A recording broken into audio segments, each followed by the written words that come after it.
Good morning, student. Today I will teach most important topic, tense. तो tense are three types. तो आप जानते ही होंगे, बहुत ही ज्यादा बेसिक है.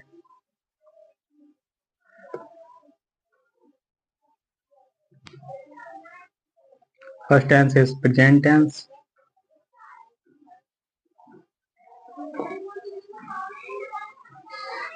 Second is past tense. Third is future tense.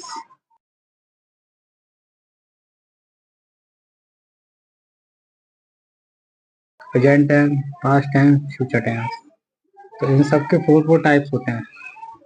ठीक है, जैसे प्रेजेंट में फर्स्ट आता है हमारा present indefinite tense.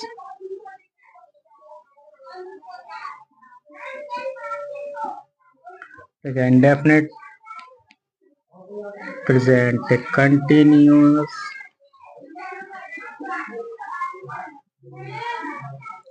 and third is perfect, present perfect. ठीक है, fourth is present perfect continuous, present perfect continuous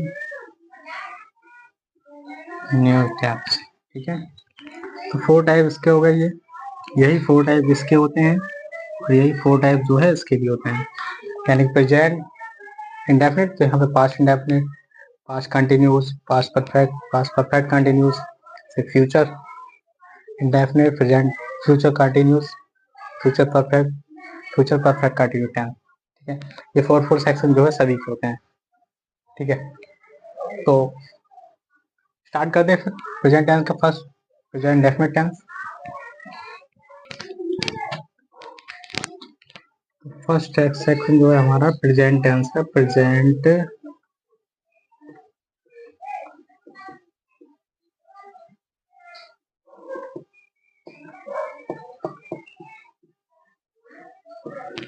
indefinite tense. तो इसको आइडेंटिफाई कैसे करेंगे हम, यानी कि इस टाइप का सेंटेंस अगर लिखा है तो उसको कैसे पहचानेंगे.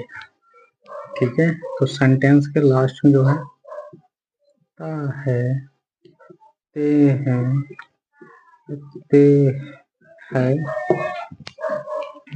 ते हो, इस टाइप सेंटेंस जो हमारा समाप्त हो रहा होगा. ठीक है,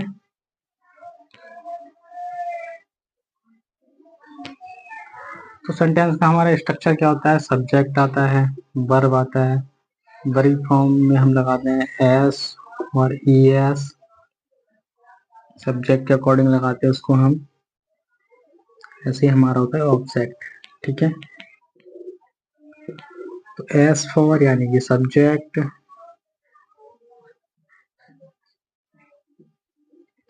बी फॉर यानी वर्ब,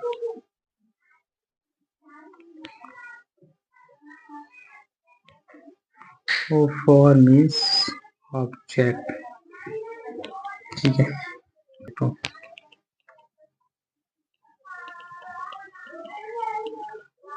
सब्जेक्ट होता क्या है आखिर. सब्जेक्ट को हम देखते हैं नाउन को या प्रोनाउन को.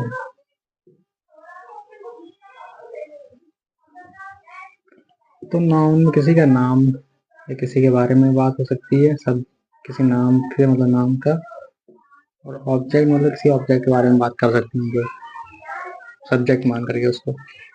ठीक है, प्रोनाउन में हम यूज कर रहे होते हैं जैसे सीधा नाम ना लेकर के किसी चीज का, यह वह या इट करके, वो सारे हमारे जो है प्रोनाउन होते हैं. जैसे ही, सी, इट.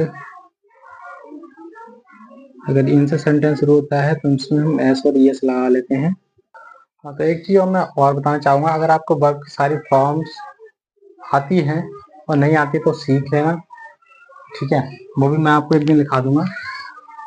तो वर्ब की 5 फॉर्म्स होती हैं. अब वो 5 फॉर्म कौन कौन सी हो सकती है. एक तो हमारी होती है बेस फॉर्म, बेस फॉर्म को हम B1 भी बोलते हैं, B2, B3, इसको हम B1 भी बोल सकते हैं। और ये फोर्थ फॉर्म हमारी ING फॉर्म, तो लास्ट होती है हमारी प्लूरल्स फॉर्म, एस और यस लगाते हैं और कई जगह पर हम लगाते भी हैं। ठीक है, तो क्या समझते हैं बेस फॉर्म क्या होती है? जैसे हम लेते हैं राइट,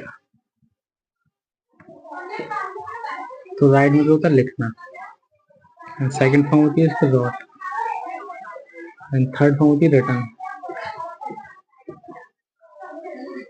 और फोर्थ फॉर्म या ING फॉर्म होती है राइटिंग, लास्ट फॉर्म जो है फिफ्थ फॉर्म होती है राइट्स, क्या होती है?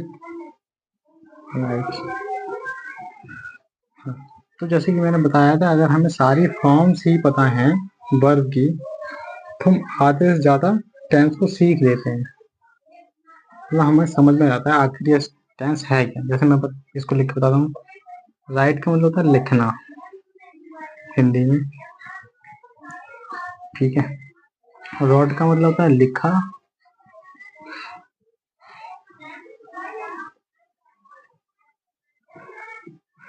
इसका मतलब होता है लिख लिया था, ये भी कह सकते हैं, क्योंकि इसको हम अलग अलग तरह से थर्ड फॉर्म के साथ में यूज कर रहे होते हैं। लिख लिया था, इसमें लिखा मतलब अभी लिखा है, इसमें होता है लिखना, और राइटिंग मतलब लिख रहा है।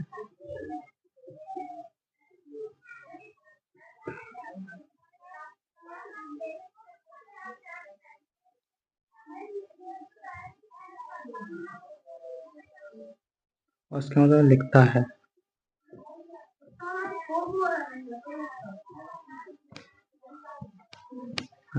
इसीलिए मैंने बताया था कि अगर वर्ब की हमें सारी फॉर्म्स याद हैं तो हम आराम से किसी भी टाइप का सेंटेंस को बहुत इजीली पढ़ पाएंगे और समझ पाएंगे। ठीक है, तो बहुत अच्छे से क्लियर हो गया होगा कि वर्ब क्या है आखिर, और वर्ब कैसे हमारे सेंटेंस में कमाल करती है। ठीक है, जैसे सोहन बैग खरीदता है, दूसरा मुकेश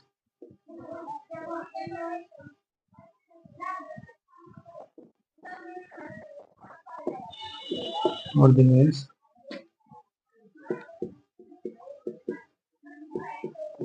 खेलते हैं। सोहन बैग खरीदता है, सोहन क्या है? सिंगुलर है,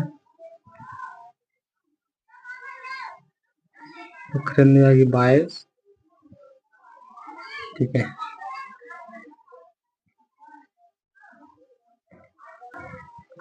ठीक है, तो इसका मतलब है सोहन बायस बैग।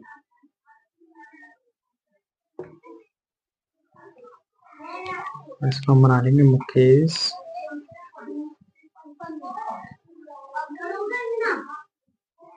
And Dinesh play.